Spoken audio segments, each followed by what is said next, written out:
I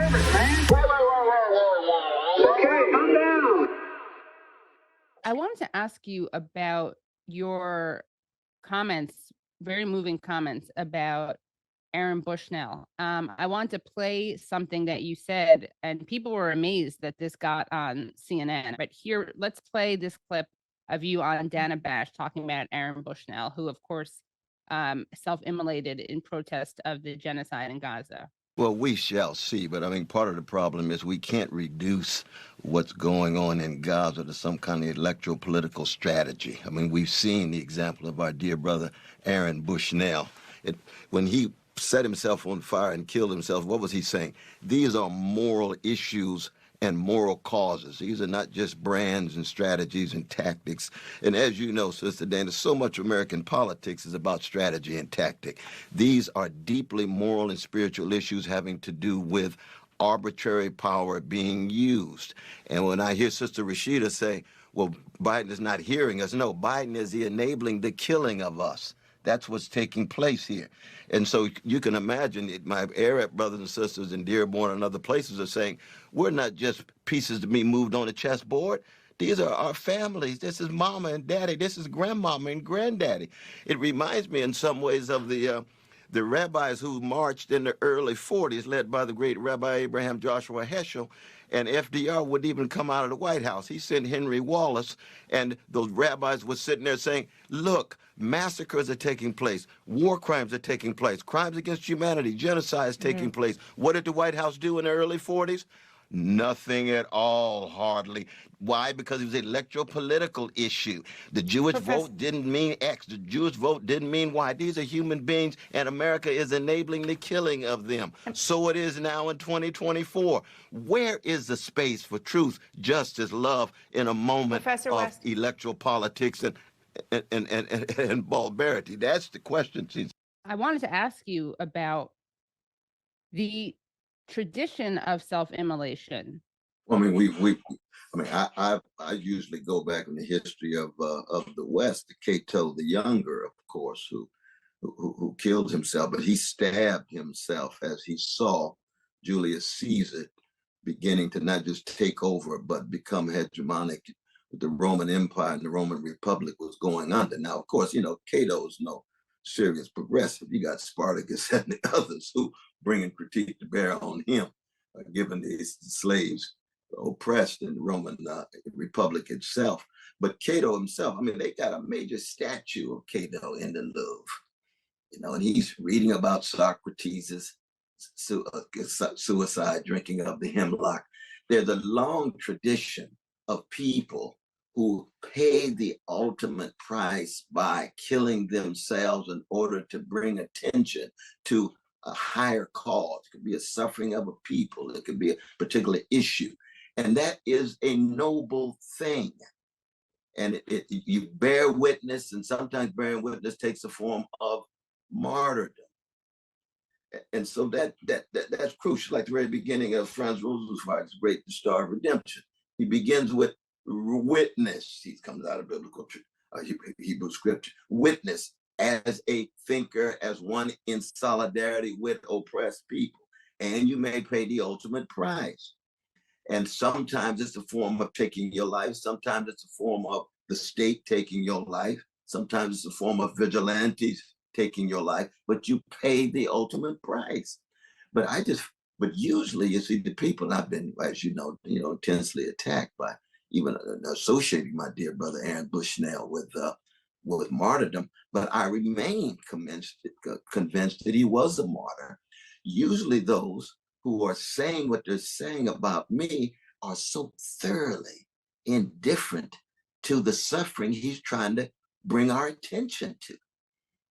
And so, or worse than indifferent in some cases. Well, they're actually enabling and promoting. You're absolutely right. You're absolutely right. You know, I see Brother Dershowitz and all these other folk who just are just providing cover for genocide, providing rationalization for ethnic cleansing, and then say this man has nothing to do with being a martyr. Well, who are your martyrs? Soldiers in the IDF? Who are your martyrs? Tell me who your martyrs are. You could almost say, tell me who your martyrs are. And I could say I could find out a whole lot about who you are. Right.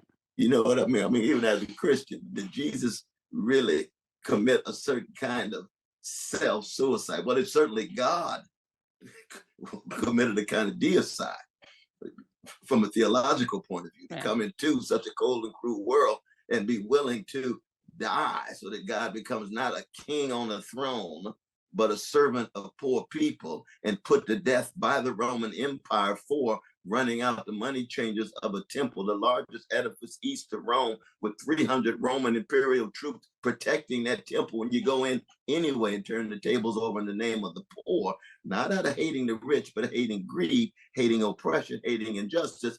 Is that a martyr? Yes, it is. Was Peter a martyr? Yes, he was. Now, Aaron, I'm not saying is anywhere near Jesus. None of us are near Jesus. As a Christian, I got my own biases about this thing, you know.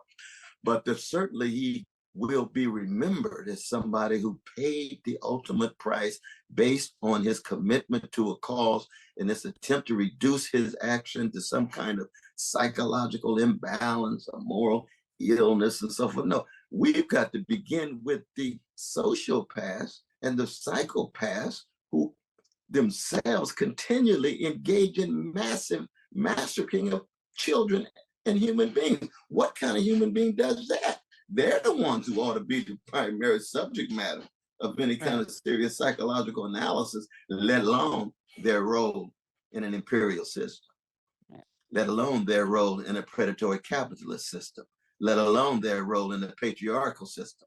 And last but not least, their role in a deeply racist system.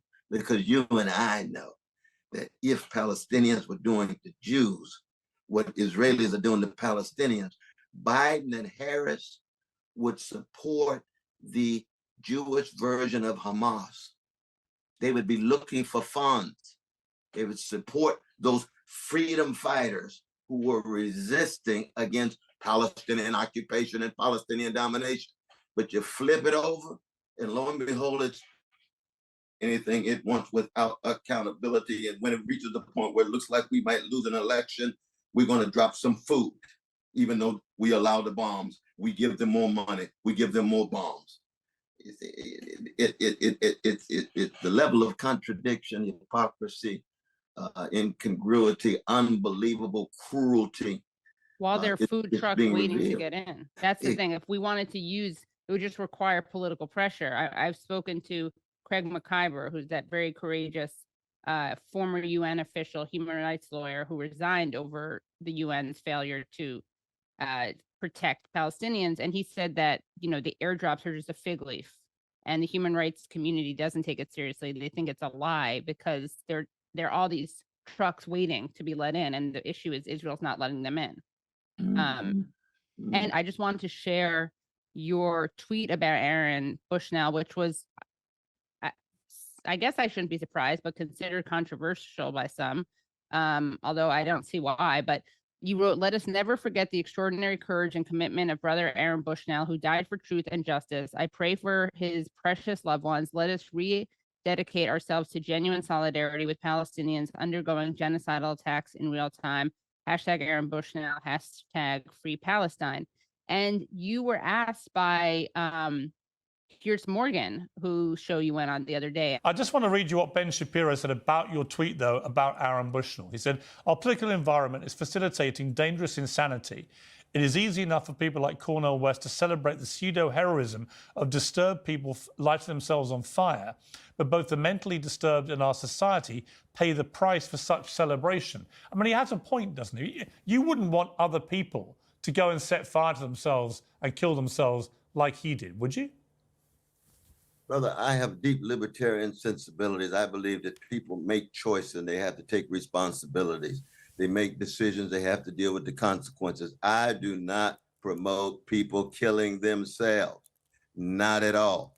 But people do a number of different things. I would want to ask Brother Shapiro. He's talking about there's heroes in the Israeli Defense Forces, many of whom are killing innocent children. Do I think that's sick? Yes, that is morally bankrupt. It is spiritually empty.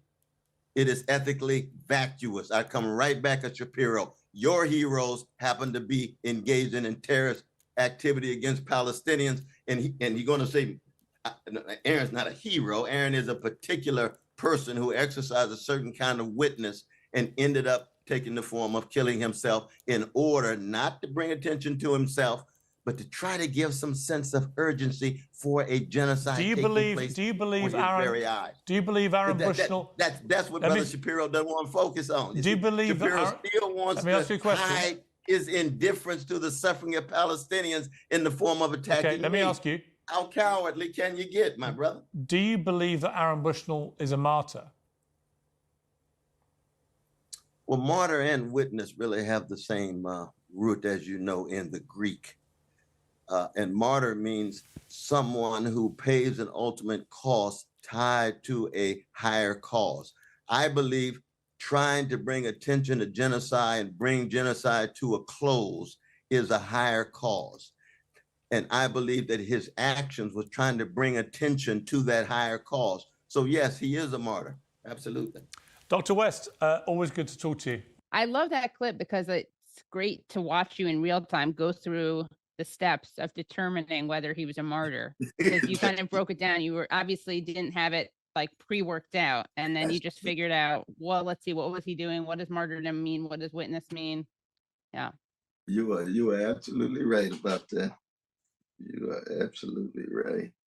And see, that's your artistic sensibility as a great comic artist, that right on the spot, instantaneously trying to work something through, and people can see it, almost they can see it process in your heart, mind, and soul. And you come out, and when you come out, you say what you mean, and you mean what you say. You know what I mean? Again, you're not posing, posturing some kind of formula or some kind of algorithm. You're in process of working and thinking it out. Right. And I loved what you said about Ben Shapiro. Going back to what you were saying about, if you show me your heroes, you're showing me yourself, paraphrasing what you said earlier. As you said, these people are, I would say, more than indifferent. I mean, I think some of them actually revel in the genocide and destruction. So their moral compasses are totally off. So it's actually, in some ways, refreshing or a good sign when you're being smeared by them, because you certainly wouldn't want to be praised by them. That's so. I mean, you think of just the level of blindness when you say, well, Brother West is promoting and unleashing an authorization of violence because of his characterization of Brother Aaron. And if we got genocide in real time taking place, and they can't say a mumbling word about it other than supporting it, other than justifying it, other than rationalize, can't say a word against it. And yet I become the promoter of violence. It's like, oh my God, that's just sheer pathology.